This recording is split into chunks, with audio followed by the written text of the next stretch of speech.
ನಮಸ್ಕಾರ, ನಮ್ಮ ಹೆಸರು ಪವನ್ ಅಂತ. ನಾವು ಗೊಲ್ಲಳ್ಳಿ ಗ್ರಾಮಸ್ಥರು. ನಾವು ಅಡಿಕೆ ಬೆಳಿಬೇಕಾಗಿತ್ತು ಅಂತ ಹೇಳ್ಬಿಟ್ಟು ಅಡಿಕೆ ಮಾಡಿದ್ವಿ. ಎಲೆ ಚುಕ್ಕಿ ರೋಗ ಮತ್ತು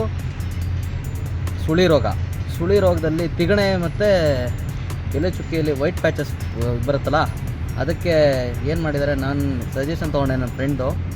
ಅದಾದಮೇಲೆ ನಾನು ಆಡೋನಹಳ್ಳಿ GKVK ಇದಕ್ಕೆ ಹೋಗಿ ಮತ್ತೆ ಅಲ್ಲಿಂದ ಸಂಪರ್ಕ ಮಾಡಿ ನಮ್ಮ ಸಾಹೇಬ್ರು ಇದ್ದರು, ಹನುಮಂತರಾಯಪ್ಪ ಸರ್, ಮತ್ತು ಅವ್ರ ತಂಡದವ್ರು ಬಂದರು. ಅದಾದಮೇಲೆ ನಮಗೆ ಒಳ್ಳೆ ತಯಾಮ್ ಎಕ್ಸಾಮ್ ಅಂತ ಹೇಳ್ಬಿಟ್ಟು ಒಂದು ಔಷಧಿ ಕೊಟ್ಟರು. 0.25 ml ಪರ್ ಲೀಟರ್. ಸುಳಿ ತಿಗಣೆ ರೋಗ ಪೂರ್ತಿ ಕಂಟ್ರೋಲ್ ಬಂದಿದೆ. ತಯಾಮ್ ಎಕ್ಸಾಮ್ ಆದಮೇಲೆ ಯಾವುದೋ ಬೇವಿಂದು ಒಂದು ಎಣ್ಣೆ ಸಿಂಪಡಿಸಿದ್ವಿ 15 ದಿವಸ ಆದಮೇಲೆ. ಕೋನಜಲ್ ಮತ್ತು ಇದು ಎಲೆ ಚುಕ್ಕಿ ಬಾಧೆ ರೋಗಕ್ಕೆ ಅದೊಂದು ಸಿಂಪಡಿಸೋಕ್ಕೆ ಹೇಳಿದ್ರು, ಅದು ಕಂಟ್ರೋಲ್ ಬಂದಿದೆ. ಕೋನಜಲ್ 25 ರಿಂದ 30 ದಿವಸದ ಒಳಗಡೆ ನಾನು ಹೊಡೆದಿದ್ದೆ. ಅದಾದಮೇಲೆ ಎಕ್ಸಾಗೋನಜಲ್ ಹೊಡೆದೆ.